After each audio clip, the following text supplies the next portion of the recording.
During the dead of winter, when much of life becomes quiet and still in northwest Montana, Tom Oar is busier than ever. And today he's gearing up to tackle an unusual project. He once lived a life most of us can barely imagine. Miles from civilization, no running water, no electricity, no backup plan.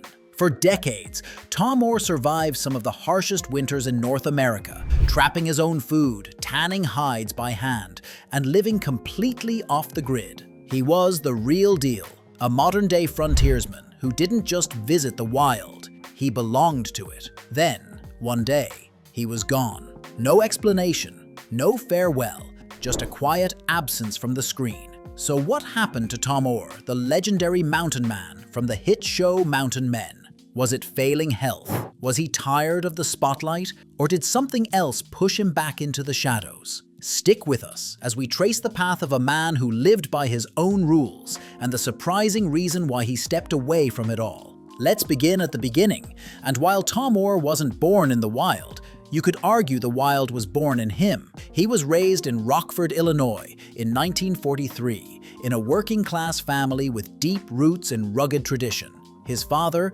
Chicky Oar, had performed in Wild West shows in the early 1900s, riding broncs and showcasing cowboy skills long before TV crews ever rolled tape. Tom inherited that cowboy blood. By the time he was a young man, he was already making waves on the rodeo circuit. He specialized in bareback bronc riding, a sport that combines skill, strength, and a willingness to flirt with pain. Throughout the 1960s and 70s, Tom crisscrossed the country, competing in rodeos and building a quiet reputation as one of the toughest men in the arena. He was well-liked, focused, and absolutely fearless. But rodeo life, for all its thrill, comes with a price. The falls are hard, the injuries are relentless, and the pain eventually becomes permanent. As a cowboy, Tom was pushing his body to the edge over and over again. Until one Valentine's Day, it all nearly came to an end. It was February 14th, 1970. Tom was 35 years old and about to ride a bull named Woolly Bugger. As the chute opened, all hell broke loose. Tom's head collided with the bull's skull, and while he was knocked unconscious instantly, his hand remained caught tight in the bull rope. For 2 terrifying minutes, the bull thrashed and stomped wildly, with Tom pinned beneath it. He was powerless, helpless, and dangerously close to being crushed alive. When rescuers finally freed him, Tom was rushed out on a stretcher. He wouldn't wake up for 3 hours. Doctors diagnosed a severe concussion and deep bruising across his body. Amazingly, Tom recovered. Even more incredibly, he went back to riding within a month, but something had changed. He had stared death in the face and realized the rodeo couldn't last forever. His body was breaking. With his wife Nancy, Tom settled in the wilds of northwestern Montana, near the Yak River Valley. The land was harsh, the winters were cruel, and neighbors were few and far between. And that was exactly the point. While life without modern amenities might be hellish for many, but for Tom and Nancy, this was freedom. They built their own cabin, cut wood to keep themselves warm, fetched water by hand. They trapped animals, tanned hides using old Native American techniques, and stitched their own clothes from scratch. Most people couldn't survive one winter out there, but Tom thrived through 40. Not to mention that Nancy was beside him every step of the way, as his rock. But having the wilderness as your retirement plan requires a total lifestyle transformation.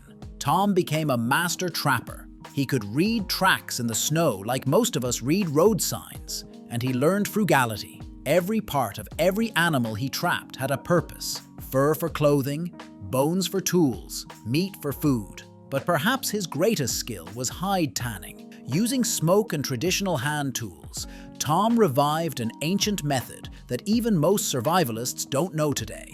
He became so skilled at it that people drove for miles just to buy his handmade moccasins or leather vests. And the reason this lifestyle worked for him was because his relationship with Nancy was the backbone of his life. It was during this time, decades into mountain life, that fame came knocking. In 2012, the producers of Mountain Men were looking for real people living old-school, self-reliant lifestyles, and they kinda stumbled on the perfect person when they found Tom. He didn't audition for the show, nor did he ask to be on camera, but once they met him, they knew they had struck gold. Tom joined the cast of Mountain Men and quickly became a fan favorite. Viewers were captivated by his authenticity. A beaver tooth necklace that she's made up from one of the beavers I caught this spring.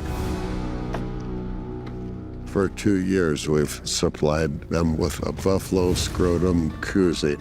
He showed people how to tan hides, trap animals, survive brutal winters, and stay humble through it all, because he didn't need to act. The spotlight never changed Tom, but the attention came with a cost. The show's popularity brought an avalanche of public interest. Tourists started showing up near his property. Letters poured in on the daily, asking for advice, sending gifts, while some fans showed up just for the chance to shake his hand. Tom never turned people away, but he wasn't built for a celebrity lifestyle. He never craved fame while just living his life, and eventually, the more attention he got, the more the quiet wilderness began to feel crowded. At the same time, Tom was getting older.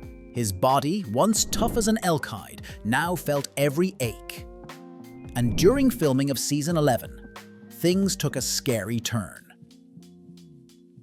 While filming season 11 of Mountain Men, Tom experienced a sudden and serious breathing issue in the middle of the night.